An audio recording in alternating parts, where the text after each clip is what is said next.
karena kita ngerasa relate gitu. Sebenarnya di Hmm. satu sisi ketika kita ngerasa relate akhirnya kita lebih mudah memahami nih masalahnya si klien.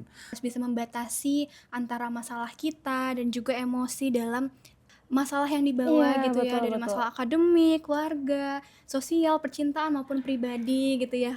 Karena kayak mungkin ketika kita lagi ngerasa sedih, ketika kita lagi ngerasa stres itu seringkali kita sebenarnya kita tuh butuh bantuan orang lain gitu Kak. Seseorang itu memiliki setidaknya tempat aman gitu lah Kak. Memahami teman-teman kita yang membutuhkan bantuan gitu. Karena kayak dunia ini kayaknya terlalu jahat gitu Kak. Terlalu banyak kita menjudge orang lain, terlalu banyak kita menghakimi orang lain.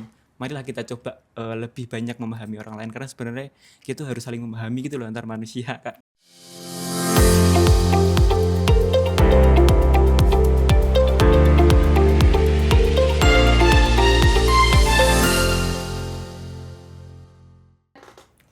Halo teman UB, kembali lagi di Bonsai On Podcast bersama saya Alia Sama Ramadhani sebagai host di episode kali ini. Nah teman-teman UB, kita berkesempatan untuk berdiskusi bersama narasumber inspiratif nih. Ada Kak Sasa dan juga Kak Nafis dari Peer Counselor Universitas Brawijaya. Sebelum kita lanjut ke percakapan berikutnya, kita bakalan bertanya dulu nih, apa kabarnya nih hari ini Kak Sasa dan juga Kak Nafis? Alhamdulillah baik. Baik banget Baik sih Kak. sekali Iya, ya Kak baik. hari ini. Iya, baik banget. Berarti kalau misalkan baik udah siap dong Kak berbagi cerita Siap, inspiratif? pasti siap. Pasti siap banget. Nah teman-teman UB, sebagai pengantar nih untuk episode kali ini, di tengah dinamika kehidupan mahasiswa yang penuh dengan tuntutan akademik, tekanan sosial, masalah pribadi, kesehatan mental ini tuh menjadi hal yang sangat penting ya Kak untuk diperhatikan. Nah namun, tidak semua mahasiswa ini memiliki ruang yang aman untuk bercerita. Rasa takut dipahami, rasa takut dihakimi, rasa takut tidak dipahami, atau bahkan dianggap berlebihan ini seringkali menjadi penghalang kenapa sih mahasiswa ini tidak berani untuk bercerita. Nah karena itu teman-teman, kehadiran peer counselor ini benar-benar sangat relevan banget dengan keadaan mahasiswa saat ini. Nah pada episode kali ini kita akan mendalami topik ini bersama kakak-kakak peer counselor Universitas Brawijaya.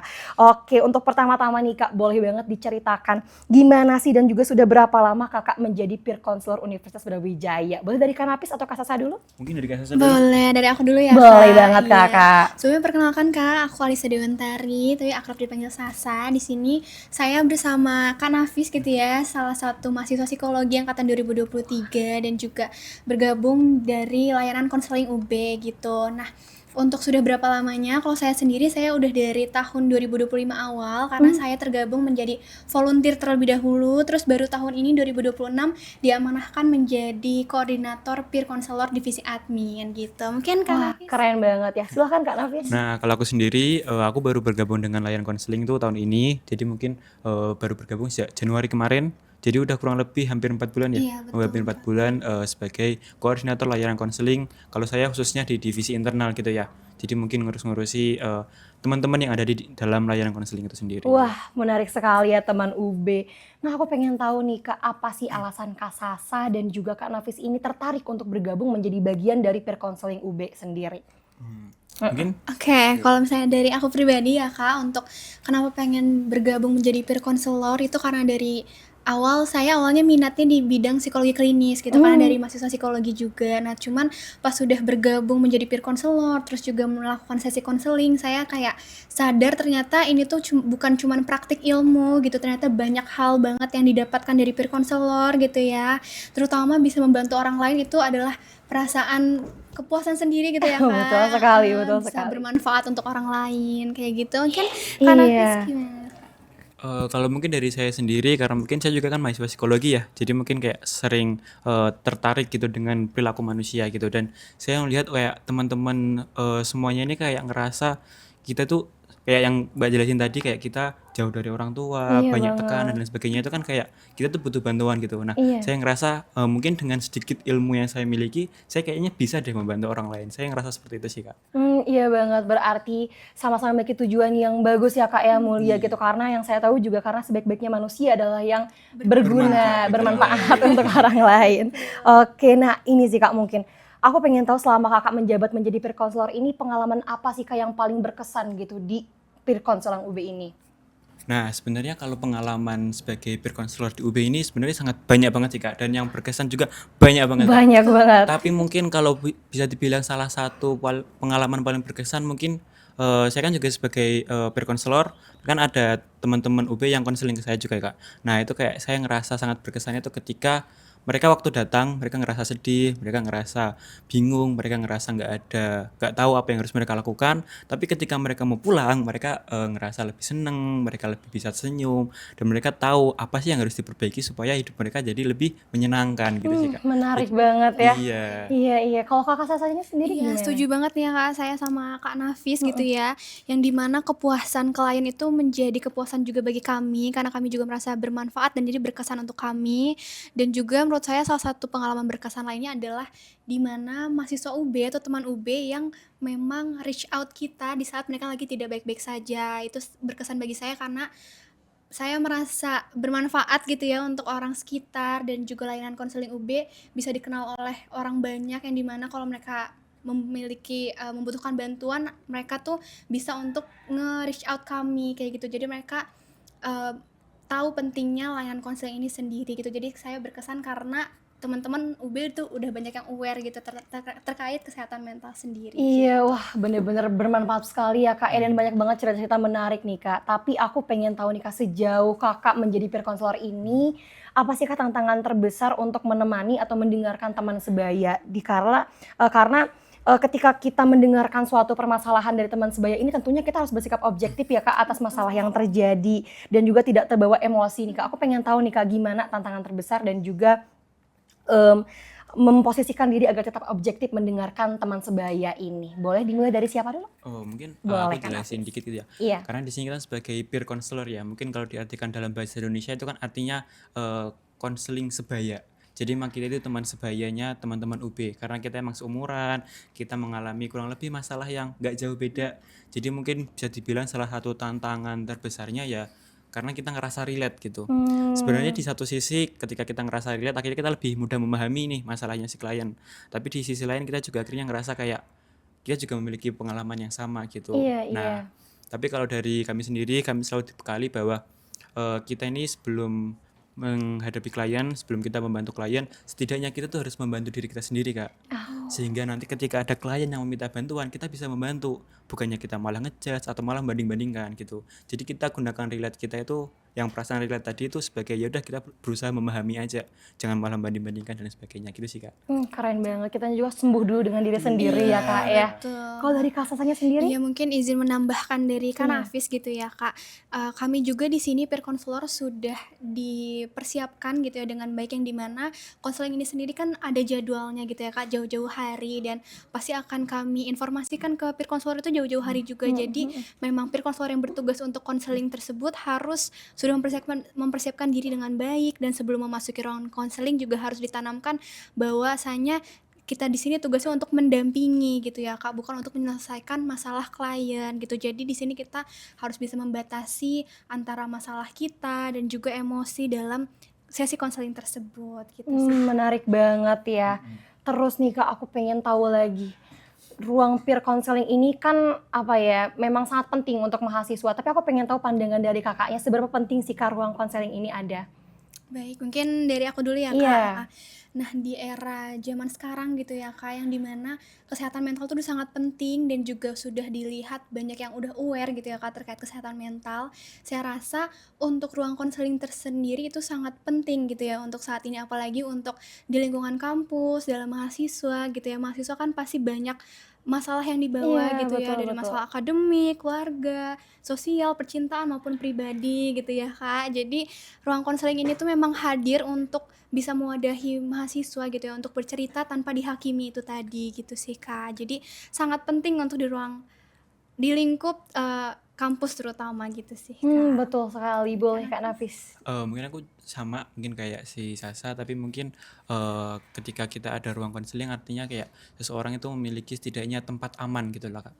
Karena kayak mungkin, ketika kita lagi ngerasa sedih, ketika kita lagi ngerasa stres itu seringkali kita sebenarnya kita tuh butuh bantuan orang lain gitu, Kak. Cuman kadang kita mungkin karena kita ngerantau atau mungkin karena kita nggak terlalu dekat sama temen, akhirnya kita juga kebingungan gitu, Kak, mau minta bantuan ke siapa gitu. Nah, dengan adanya ruang seperti itu, akhirnya kita bisa menyediakan, fasilitas gitulah, sehingga orang-orang ini nggak merasa sendiri dalam menghadapi masalahnya mereka, gitu sih, Kak.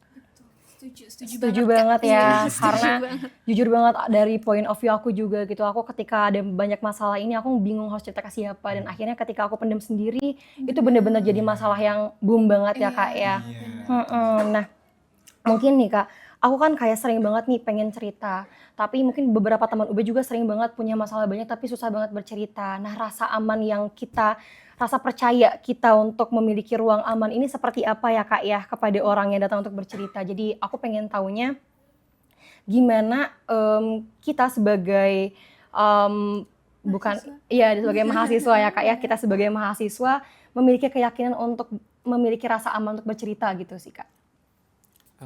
Oh, mungkin kalau dari aku sendiri, ketika kita lagi ada masalah nih Kak, terus kita coba minta bantuan orang lain, kan kita pasti harapannya kayak didengerin, kita Iya. pasti harapannya dikasih saran, kita pasti harapannya kayak dibantu lah. Kayak nggak ada orang yang minta bantuan terus kayak dibanding-bandingin, kan nggak ada yang mau kayak gitu kan Iya Kak. Nah, betul. makanya kalau sebagai orang yang mau membuat ruang aman, kita harus berusaha untuk memahami teman-teman kita yang membutuhkan bantuan gitu, karena kayak dunia ini kayaknya terlalu jahat gitu Kak, terlalu banyak kita menjudge orang lain, terlalu banyak kita menghakimi orang lain. Marilah kita coba lebih banyak memahami orang lain, karena sebenarnya kita harus saling memahami gitu loh antar manusia Kak. Betul banget ya. Iya, setuju banget ya Kak, apa kata Kak Nafis tadi. Emang kalau misalnya gimana ya, biar orang itu pengen cerita gitu ya, yang pasti peer counselor juga harus menempatkan dirinya untuk bisa berbicara secara aktif, terus memahami tanpa ngejudge juga gitu ya. Dan untuk di layanan konseling sendiri gitu ya Kak, ini kami bisa menjamin kerahasiaan data yang teman UB mungkin ingin konseling gitu ya. Jadi dari identitas sampai rekam konseling itu sudah kami pastikan akan dijaga kerahasiaannya. Jadi bagi teman UB yang khawatir kayak takut nanti kalau aku cerita nanti gimana-gimana, Tersebar gitu ya Kak nanti ya. dibocorin ke dekan, dibocorin ke teman-teman, enggak gitu ya teman-teman, itu bakal datanya akan disimpan di layanan konseling aja gitu. Jadi jangan khawatir untuk takut dibocorin kemana-mana atau takut kesebar kemana-mana gitu. Kami bisa menjamin kerahasiaan datanya seperti itu Kak. Mantap banget ya. Jadi untuk teman-teman UB nih yang sekiranya agaknya sudah memiliki masalah yang menumpuk, boleh banget jangan ragu untuk datang ke peer counseling ya Kak ya.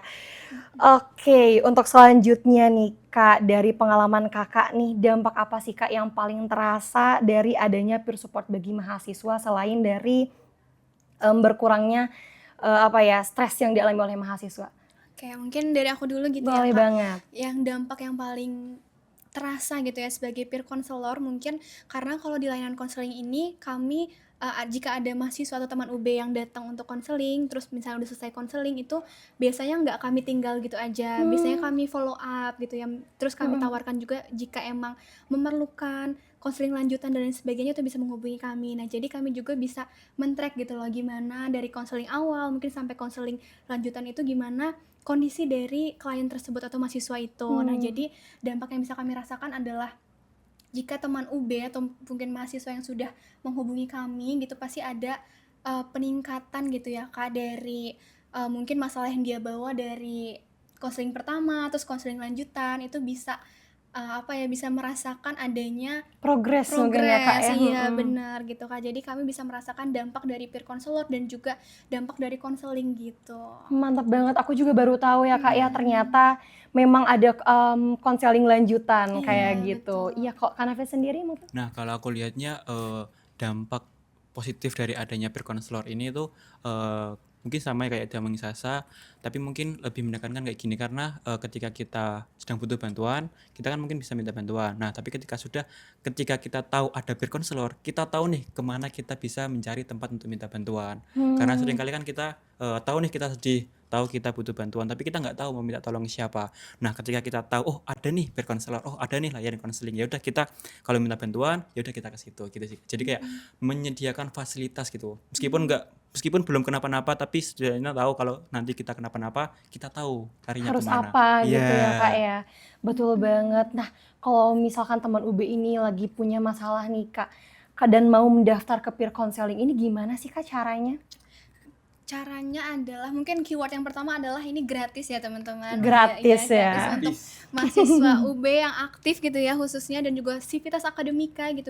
Kalau misalnya dosen ataupun tenaga dia di tiap fakultas gitu ya ingin konseling tuh bisa banget. Oh, itu juga Iya, bisa. selagi masih aktif gitu ya, itu masih bisa dan bersifatnya gratis. Nah, gimana cara akses layanan kami? Itu mungkin bisa melalui IG kami gitu ya Kak, di layanan konseling_UB. Di situ nanti ada di bio Instagramnya ada Linktree yang mungkin info-info seputar layanan konseling, layanan apa aja yang kami berikan gitu ya Kak, nggak seputar konseling aja, mungkin ada psikoedukasi, PV dan lain sebagainya, termasuk juga pendampingan, itu bisa diakses di bio Instagram kami, terus nanti bisa daftar etiket gitu ya Kak. Nah nanti juga akan dijawab secepatnya sama admin gitu ya Kak, maksimal satu hari, satu kali 24 jam. Jadi dipastikan nggak akan nunggu gitu ya, cuman mungkin teman UB bisa sering cek emailnya, balasan email gitu. Oh, keren banget ya. Jadi Iya. untuk daftar tuh mudah banget teman UB. Benar, Nah, makanya betul. untuk teman-teman UB jangan ragu kalau misalkan sudah memiliki masa yang menumpuk untuk segera daftar ke layanan konseling UB. Nah, baik Kakak, aku pengen tahu nih Kak, untuk harapan nih yang Kakak punya untuk mahasiswa ataupun untuk perkembangan layanan perkonseling sendiri.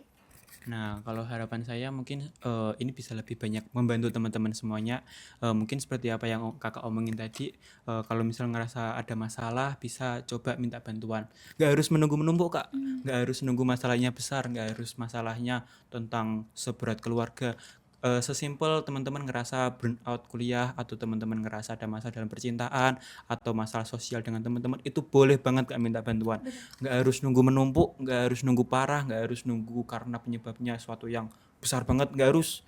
Apapun yang misal teman-teman ngerasa emang parah, butuh bantuan, boleh aja langsung hubungin kita gitu kak. Berarti nggak ada masalah yang kecil ya Kak ya? Iya, Karena kan aku betul. takutnya tuh ketika kita ingin konseling tuh, aduh masalah kita nggak seberapa nih sama masalah yang orang punya Iya, mungkin gitu. stigma di luar sana ya Kak, Mhm kayak menganggap mhm. masalah saya tuh terlalu receh gitu ya untuk dikonseling, tapi sebenarnya enggak ya Nggak gitu ada masalah teman-teman. yang receh kak. Betul, nggak ada masalah yang receh, semua masalah itu masalah. Masalah. Iya. Semua masalah itu Jadi masalah. jangan anggap kecil masalah yang dihadapi gitu ya, dengan kalian sudah mengenali itu adalah masalah, terus juga mengenali saya butuh bantuan profesional tuh adalah sangat langkah kecil yang bagus gitu ya untuk bisa menilai ada permasalahan dalam diri gitu sih Kak.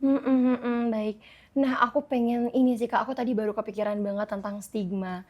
Aku tuh apa ya, banyak orang di luar sana memiliki stigma ketika kita ke psikolog ini tuh kita tuh adalah orang yang bermasalah banget nih Kak, dalam tanda kutip gitu ya Kak ya, yang masalahnya itu memang serius dengan mental. Nah, aku pengen tahu nih Kak, pandangan Kakak terhadap stigma orang-orang yang seperti itu seperti apa sih Kak? Nah, kalau dari aku sendiri sebenarnya mungkin teman-teman yang mencari bantuan itu bukan karena mereka bermasalah, tapi karena mereka ingin menyelesaikan masalah mereka sih kak. Keren Gitu. banget, keren Jadi banget. mereka tahu oh kayaknya ada sesuatu yang salah dalam diri aku, tapi aku nggak tahu caranya gimana. Ya udah, itu suatu hal yang bagus gitu kak sebenarnya kak, karena kayak artinya dia mau menyelesaikan masalah dalam hidupnya, akhirnya dia mau mengakui bahwa ternyata hidupnya nggak sempurna, bahwa dia ternyata butuh bantuan gitu sih.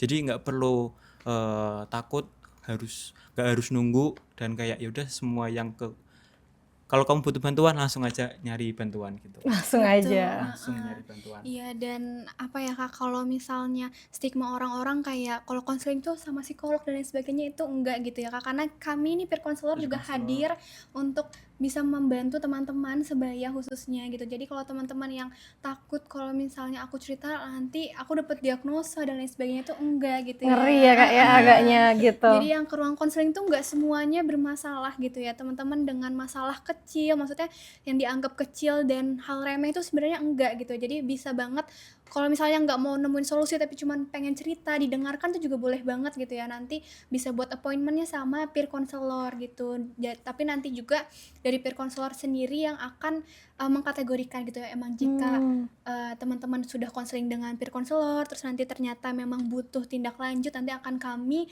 link atau kami refer ke psikolog, seperti itu sih Kak. Jadi tahapannya nggak semua ke psikolog Nggak gitu ya. langsung ke Iya, psikolog. benar. Iya iya. Oh, aku juga baru tahu ya bisa Iya. dikategorikan seperti itu. Mungkin ya memang kita bisa ambil kesimpulan bahwa semua masalah itu adalah masalah. Benar. Nggak ada masalah yang Yang kecil, iya, nggak ada nggak ada masalah yang masalah. terlalu besar. Betul. Karena semua mungkin bisa diselesaikan ya Kak ya. Iya. Oke, baik.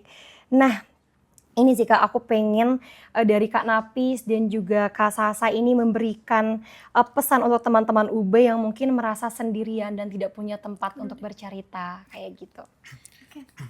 Oke, mungkin pesan-pesan saya buat teman-teman yang ngerasa sendirian, perlu teman-teman semuanya ketahui bahwa di sini kami sebagai layanan konseling mahasiswa kita diutus langsung dari Bapak Rektor, dari Bapak wakil rektor untuk membantu teman-teman yang ngerasa sendirian gitu. Karena di sini Universitas Brawijaya ini nggak mau membiarkan mahasiswanya itu ngerasa sendirian gitu loh. Karena kayak kalian udah daftar di sini, kalian udah menjadi bagian dari sini, kalian udah menjadi kita satu Brawijaya. Jadi kalau kalian ngerasa sedih, kita juga mau membantu kalian menghadapi kesedihan tersebut gitu. Kalau dari Kak Sasa sendiri. Setuju banget ya Kak, karena kesehatan mental juga merupakan salah satu program prioritas rektor gitu ya. Jadi ya harapan saya gitu ya untuk teman-teman UB yang mungkin masih takut untuk bercerita, masih takut untuk ngerasa kalau ceritanya itu kurang didengar atau takut dihakimi gitu ya, jangan takut karena udah mengenali masalah dalam diri itu adalah satu langkah yang bagus gitu ya. Tinggal selanjutnya mengambil langkah berikutnya itu untuk datang ke layanan konseling gitu. Jadi layanan konseling ini nggak semua orang yang punya masalah berat gitu ya. Kalau emang cuman pengen cerita, pengen didengerin, misalnya ada masalah keluarga, masalah percintaan, atau sekedar kayak, Kak aku tuh ngerasa aku burn out, atau Kak aku ngerasa kok aku kayak kesulitan bicara akhir-akhir ini, itu boleh banget datang ke kami dan insya Allah akan kami bantu dengan sepenuh hati gitu ya Kak. Dan kami akan bersama sepenuh hati untuk kesejahteraan mahasiswa UB juga seperti itu. Iya, keren banget ya peer counselor ini. Nah, teman-teman UB, buat teman-teman UB yang memang baru tahu ya Kak adanya layanan konseling UB, boleh banget langsung dikepoin aja Instagramnya. Nah, mungkin nih Kak sebagai penutup, boleh banget Kakak kasih apa ya, suatu tadi kan udah pesan ya Kak untuk teman mahasiswa UB. Sekarang untuk teman-teman yang mungkin mau mendaftar menjadi bagian dari layanan konseling UB di masa yang akan datang. Mungkin Boleh, Rom. Mungkin dari kamu sendiri. Ini berarti untuk kayak jadi bagian dari peer counselor juga Iya, gitu ya Kak? iya. Oke, nah untuk tiap fakultas sebenarnya gitu kami juga sudah ada volunteer peer counselor gitu ya. Jadi teman-teman juga kalau misalnya ngerasa takut sama bercerita sama stranger atau pengen yang lebih dekat dengan dengan fakultas itu sendiri, kami menyediakan volunteer peer counselor. Dan yang mungkin itu karena kami baru oprek gitu ya Kak, jadi mungkin kalau misalnya teman-teman yang ketertarikan untuk membantu sesama gitu ya dan ingin bergabung menjadi keluarga atau bagian dari layanan konseling, bisa kepoin untuk di tahun depan gitu ya. Benar. Mungkin kan Hafiz ada tambahan? Mungkin juga buat teman-teman semua yang kayak ngerasa pengen membantu temannya tapi kayak nggak tahu nih gimana membantunya gitu. Mungkin teman-teman bisa nih sering-sering ikutin atau mungkin pantengin Instagramnya layanan konseling, karena di situ kita bakal sering ngasihkan pelatihan, ngasih pelatihan mungkin kayak psikologi first aid atau mungkin webinar kesehatan mental supaya teman-teman semua ini lebih aware dan bisa membantu teman-teman lainnya yang ngerasa butuh bantuan. Oh, ada pelatihannya juga Iya Kak. Kak, Iya, dan ini tuh terbuka untuk terbuka semua untuk jurusan. Iya, terbuka untuk mahasiswa Oh UB. iya, jadi Iya. bukan hanya psikologi ya Kak Iya. ya. Wah, ini berita yang menarik banget nih teman-teman, buat teman-teman UB yang mungkin ingin mendaftar juga untuk menjadi bagian dari keluarga yang konseling UB, bisa banget untuk mendaftar di tahun berikutnya. Betul. Oke, nah karena kita sudah di ujung acara nih Kak, aku bakalan mungkin kita kasih closing statement dulu mungkin ya. Nah teman-teman UB, dari diskusi hari ini kita juga belajar bahwa kita tuh tidak sendirian. Betul. Dan kita tuh semua masalah adalah masalah. Nah, terkadang kita butuhkan ini hanyalah satu ruang aman, tempat kita bisa bercerita, di mana kita bisa aman dan juga didengar, seperti itu. Nah, seperti ketika kita berani untuk terbuka dan juga bercerita, ini bukanlah sebuah tanda kelemahan ya Kak, tapi juga sebagai justru bentuk keberanian, dan dari situlah penyembuhan kita akan dimulai ya Kak ya. Betul. Nah, semoga apa yang sudah dibagikan pada episode kali ini bisa membantu teman-teman UB untuk lebih berani bercerita dan juga saling mendukung satu sama lain. Terima kasih teman-teman UB yang sudah menyimak episode kali ini. Selamat sampai jumpa di podcast Bonsai on Podcast episode berikutnya.